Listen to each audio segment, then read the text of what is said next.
Okay. Good morning, everyone. It's Desiree. I'm filming in somewhere different this morning. I'm in the bathroom, and I hope you guys can hear me okay. I just want to say good morning to my fam out there. Okay, so I'm going to talk about this morning. I'm going to talk about S. And how S came to be, and how S is still, I guess, I don't know anymore. It's kind of weird, and I'm just going to explain to you guys why.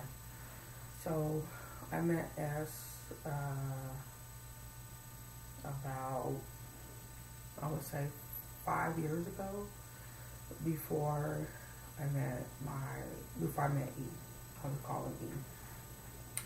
So, as I met, I'm not going to tell you guys how I met him, but I met him, and we started hanging out. We got very close very quick, and things got escalated as far as an intimate relationship. We started hanging out, like, as soon as we met, it was like an instant attraction. S had to leave and go back to the East Coast. And S told me, I don't know when I'm coming back. You might as well move on with your life. So I did. I moved on. And I was still talking to S through Facebook Messenger for a while. And he got engaged to somebody else, and so did I. So we were still communicating somewhat, but not often. And I got married to E. As his engagement broke off, the marriage did not happen, or the wedding did not happen, and S returned back to the West Coast, where I stayed.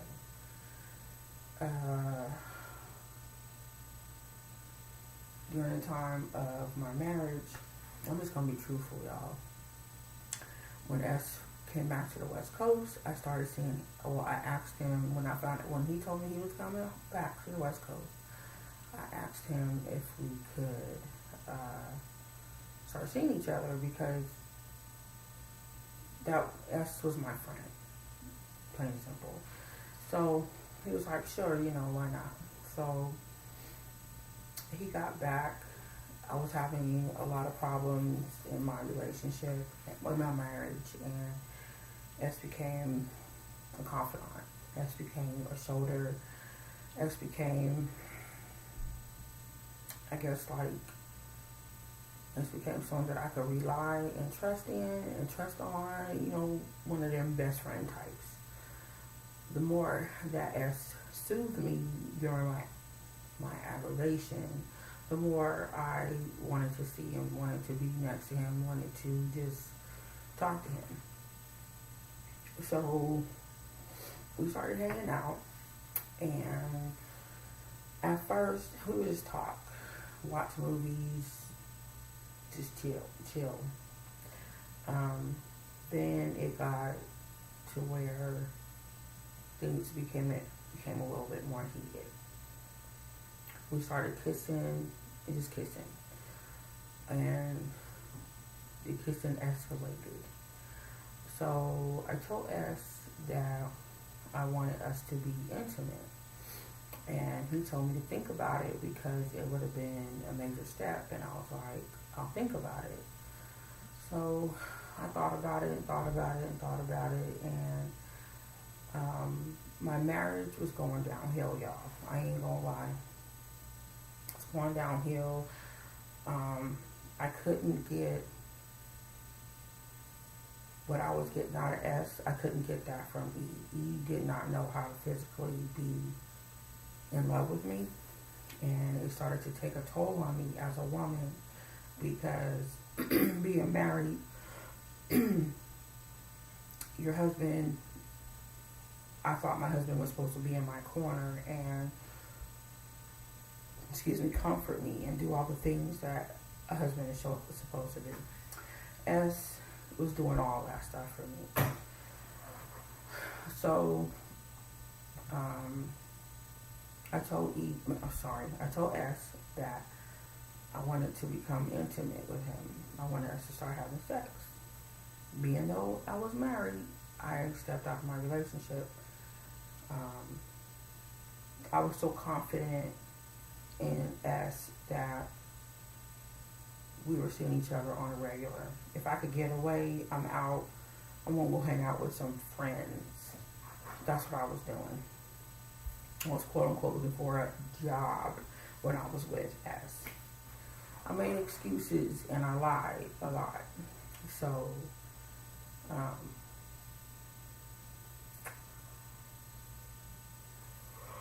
excuse me. Okay, so 2 years go by. Me and S were still doing our thing, but I'm still married. So he tells me I started seeing somebody. And, okay, so there was no sex, intimate things going on with E because E had a lot of health problems. E took our marriage to a whole new level when I say there was a lot of disrespect going on. I know I'm a plus size woman, y'all. For real. Okay? Plus size woman. I'm thick. Got a big booty. You know, I'm trying to lose weight. I've been trying to lose weight. So, when I say that there was a strong level of disrespect, that's what it was. Okay. So, when S told me he was seeing somebody, I was like, well, seriously, like, where does that leave us? Because I don't want to be in the way of you pursuing to be with some other lady. He was like, well, he said there's a relationship there, but it's not like I want. And I was like, you still want to see me? And he's like, of course I do. So I still continue to see him. Even though they were living together, is the key word right now, they were living together, I was still going to see him. He was coming out to where I stayed and came and see me as well. But I was going out there more. So, as of November 2015, I'll say October 2015, I started feeling really, really guilty, y'all. I ain't gonna lie. The relationship with E it was horrible. Seriously, it was horrible. I have 3 children outside of, I have 3 children that were not E's. And E was real strict on my kids. Teenagers, they do need discipline. I will give y'all that. But he wanted to make sure that the kids were on a schedule. He wanted to make sure that the kids did chores, that they were on top of their homework, that they were being responsible, which I didn't have a problem with because, teenagers, they need love, they need guidance, they need discipline, and they need to be led in the right direction because teenagers nowadays, they're on drugs, they're having unprotected sex, and they're getting into a lot of unnecessary trouble. So, even though we were going to church, mind y'all, I just want to make sure that my kids were grounded. I just wanted to make sure of that because I didn't want my kids to fall into things that I knew were going to be bad for them. So, E and I, we try to keep the kids out of a balance. We tried that. Really, really, things that were going on, we try not to let the relationship affect the children, but it did. My son ended up getting in trouble at school. My daughter ended up getting involved in some stuff, but he didn't know about it. So anyway, but I had to leave E, and I did. I'll just go ahead. Okay, I'm going back to October 2015. I decided that I was going to go and talk to my pastor, because E and I, before I started seeing S, E and I were going through counseling. And when I tell y'all that things just got worse and worse and worse, I really mean it, it got worse.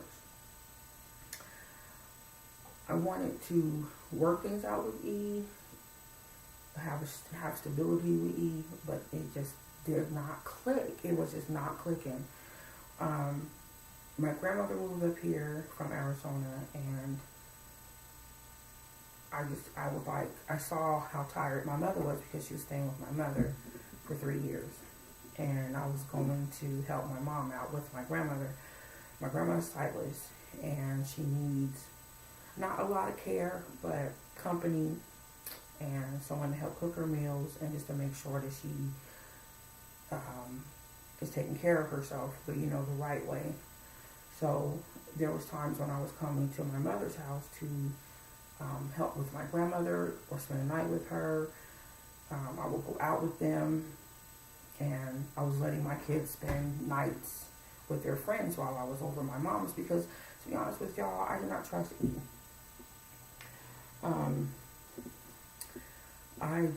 I got to the point to where there was just things about E I did not like anymore.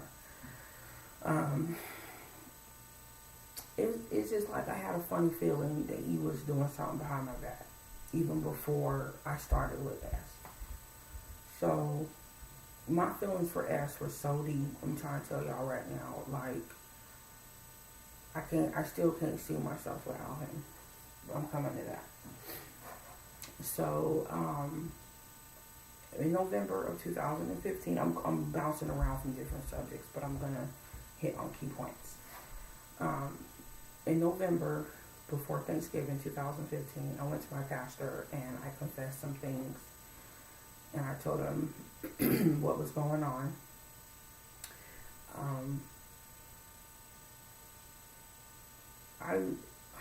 I'm an emotional woman. I try not to be, but when my feelings were hurt, I'm trying to tell y'all,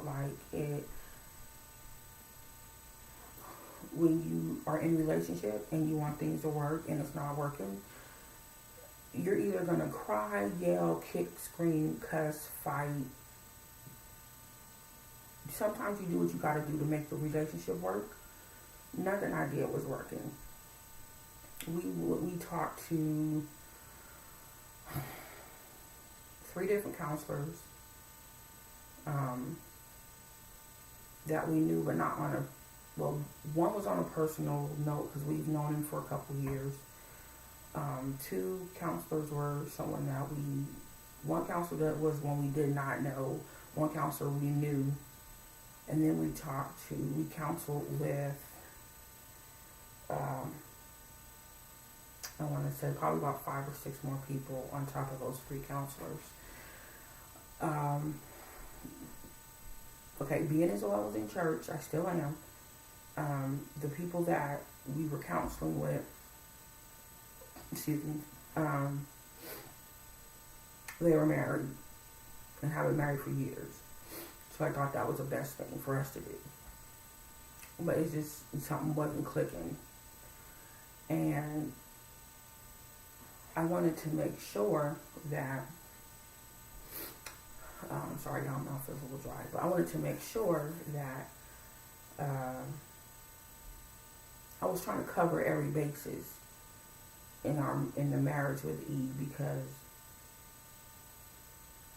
it just became really emotional for me, and then I couldn't, just like as a woman, there's only but so much you can take. So in telling my pastor what was going on back in November, he had been speculating things and he had been asking me questions. And I was like, I'm not going to tell you anything right now. I feel like there's stuff that you've been hiding from me probably for years. And at the level of respect that I have for E, there was none. To be honest with y'all, E is a liar. I mean, I've caught him in lies before, and things did not make sense. So, E has a best friend, a friend. Was a best friend, but it's a friend now. I'll just call him D. D and I have been communicating, not on, well, just on a communicating level. D is real cool with me. I'm real cool with him. D's my son's godfather. E and D, they're like this. They were like this at one point. But now they're like this. Because D don't trust E no more. So I was talking to D on the phone after I left E. And I asked him some questions and I was like, did E cheat on me? And D was like, yeah. Okay. I don't have a lot of proof, but I know D got proof, y'all. Okay? I know it. So I ended up confessing to E about the stuff that was going on. And E tries to make it seem like he's so extra innocent, which I know for a fact he's not. The relationship that I have continued with S is the last time I seen him, I love you. That's the relationship right now. I'm in love with S. S is extra busy. That's all it's true. Okay, sorry about that. Anyway, so the last 2 years that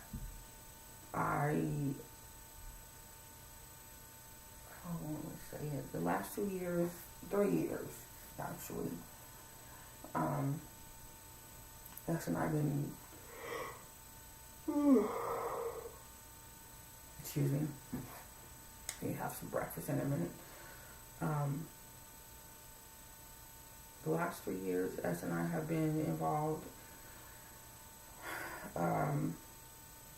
Everything was good for me, but I didn't have a relationship with E because E made it hard for me. My business was not my own. Our marriage business was not our own. And I feel like in a marriage, everybody should not know what you're going through.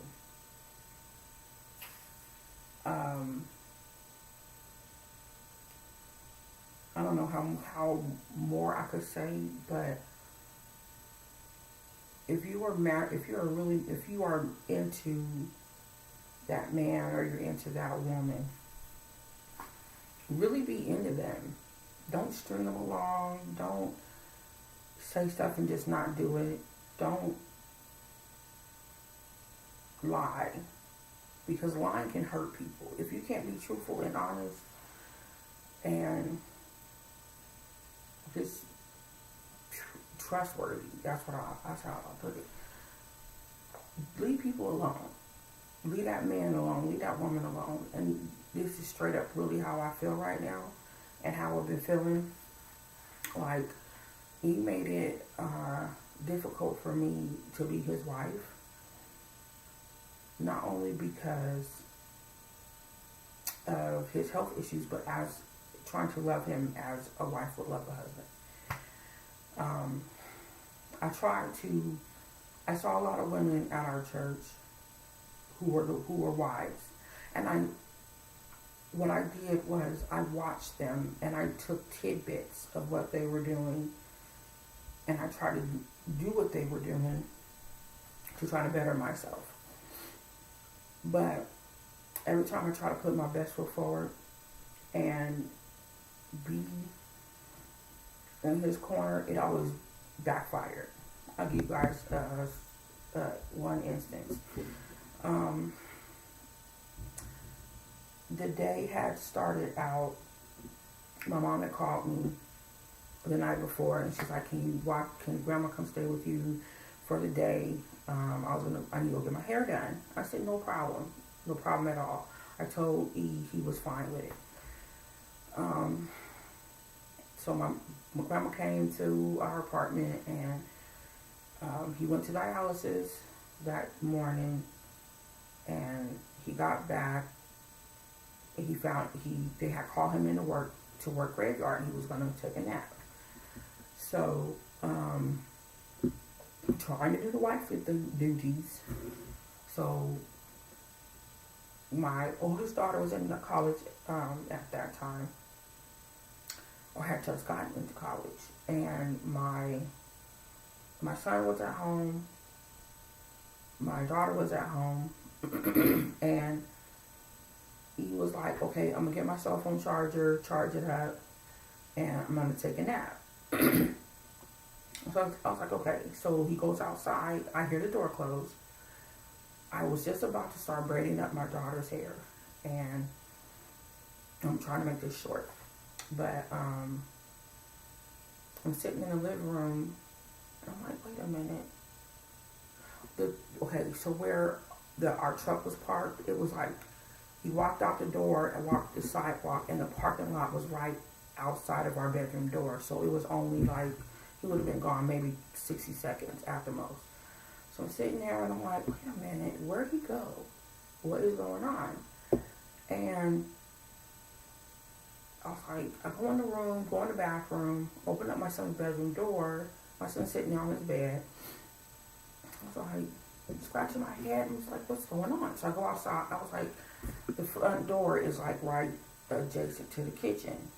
So I walked through, and I was like, open up the front door, and he is on the ground. And so supposedly he blacked out, and he had I think he had a seizure, and he blacked out, and he hit the ground, y'all. When I found he was on the ground, no lie, and very incoherent, which meant I was saying his name, and he was not responding to me. He looked at me, he didn't even know who I was. So I had to, I'm saying his name, and he's not responding to me. I said, who am I? He could not recognize my face at all. It got stranger and stranger. So I called my son. I was like, call 911, hurry up, call 911. He's not responding to me. He is like 5'9.5", and he weighs close to 400 pounds. There's no way I'm getting him up off this ground. And there's no way I'm going to move him. That's another thing. So I had my son call 911. I explained to them what was going on, and they hurried up and got to our apartment. And it was so crazy because the EMTs thought that he had overdosed on Percocet when I told them that it was an empty bottle because they needed to know what medication he was on. The EMTs thought he overdosed on 9 medication. I'll just put it that way. They rushed him to St. Joseph. I had to call his mom, which, y'all, ooh, that woman, that's another video. But I'm not even going to go there. So the woman's not worth my time. Anyway, she rushed to the hospital because I couldn't even get there. I had to leave my grandmother with my kids. My mom came pick me up. We went to the hospital. So the EMTs told the ER physician that he OD'd on this medication, which was a lie. They gave him that charcoal mix for no reason. Oh my goodness. It was so crazy. He ended up spending 35 days in the hospital. And in that 35 days, he started coughing up blood. He blacked out twice. He lost use of his legs, and nobody could figure out why. They did all these tests on him. They didn't know what was going on. Only reason why I'm telling you guys this is because I tried my best to do my wifely duties with him. Going back and forth between trying to take care of myself,